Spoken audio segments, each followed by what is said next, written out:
অনেকেই আমাকে রিকোয়েস্ট করেছিলেন চিকেন স্প্রিং রোলের ভিডিও দিতে, তাই আজকে নিয়ে এলাম চিকেন স্প্রিং রোল। এরকম যদি বাড়িতেই বানানো যায় তাহলে বাইরে গিয়ে কিনে খাওয়ার ঝামেলা থাকে না। আসসালামু আলাইকুম। তাহলে চলুন দেখে নেওয়া যাক কিভাবে বানাতে হয়। প্রথমে আমি 3 কাপ ময়দা নিয়েছি।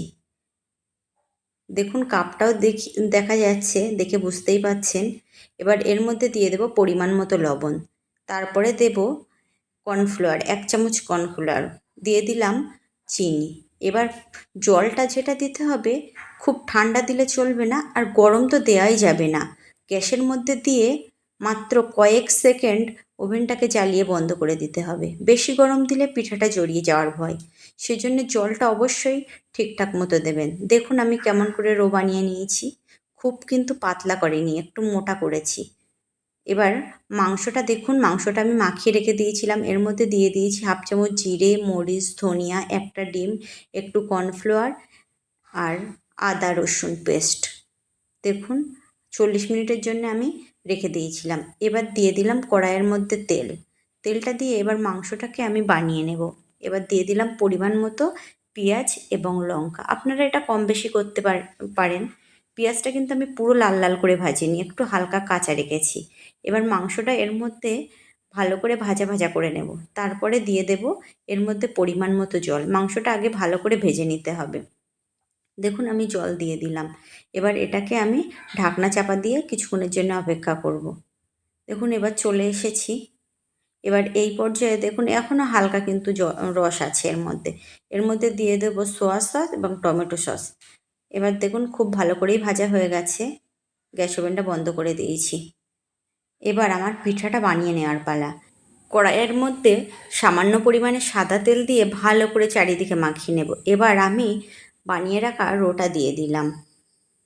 দেখুন হয়ে গেলে আপনারা বুঝতেই পারবেন, ধারগুলো উঠে আসবে। আমার হয়ে গেছে, আপনারাও দেখে বুঝতে পারছেন। এবার আমি ভালো করে নরম হাতে উল্টে দিয়েছি। নরম হাতে উল্টাতে হবে, নাহলে এটা ছিঁড়ে যাওয়ার ভয় থাকে। আবার একটা আপনাদের করে দেখাচ্ছি। ভালো করে অয়েল ব্রাশ দিয়ে চারিদিকে কড়াইয়ের মধ্যে করে নিলাম। এবার তারপরে আবার দিলাম। দেখুন হয়ে গেলে আপনার ধারটা দেখবেন, ধারটা ভালো করে খেয়াল রাখবেন, ধারটা ছাড়িয়ে আসবে। এবার এটাকে উল্টে দেব, ভালো করে নরম হাতে উল্টে দেব। কিছুক্ষণ অপেক্ষা করার পরে আবার ওটাকে থালার মধ্যে ঢেলে নিলাম। সবগুলো আমার বানানো হয়ে গেছে। দেখুন মোটামুটি 10টা হবে 3 কাপে। এবার এগুলোকে আমার মাংস দিয়ে মুড়ে নেওয়ার পালা। এবার এতে পরিমাণ মতো আমি মাংস দিলাম। এটাও খুব নরম হাতে করতে হবে, তাড়াতাড়ি করতে যাবেন না, তাড়াতাড়ি করতে গেলে ছিঁড়ে যাবে। খুব আস্তে আস্তে করে নিতে হবে নরম হাতে। আমি আপনাদের খুব ভালোভাবে দেখিয়ে দিচ্ছি, আর একটা দেখিয়ে দিচ্ছি। এটা দেখুন, ভালো করে দেখুন, তাহলে বুঝতে পারবেন, করতে কোনোই সমস্যা হবে না।